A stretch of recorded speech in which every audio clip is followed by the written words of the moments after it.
ele subir no palco.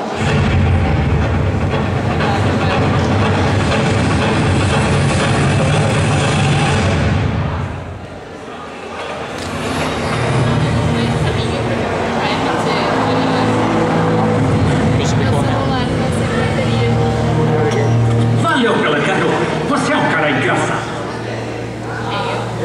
Tem certeza de que a velha gangue vive por aqui? É verdade. Aqui eles estariam mortos. Cidadãos de bem, dobre a língua.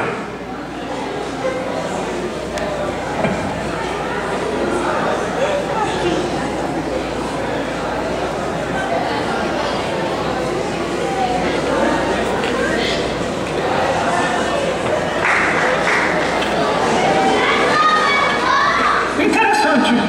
Minha fama me precede.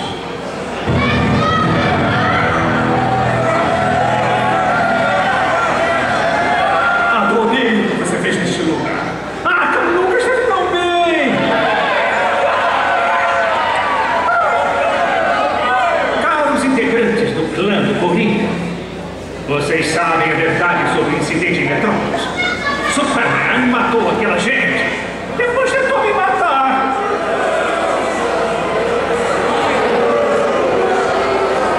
Admiro o que fizeram em meu nome. Distúrbios, distrações, montadas no traseiro do Superman. Mas vamos pensar grande. Ele não é demais?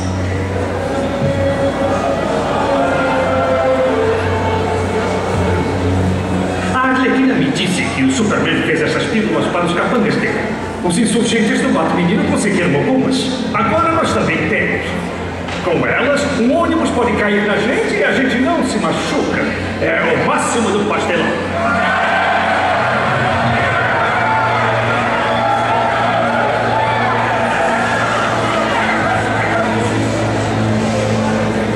De agora em diante, vamos ser mais do que distúrbio.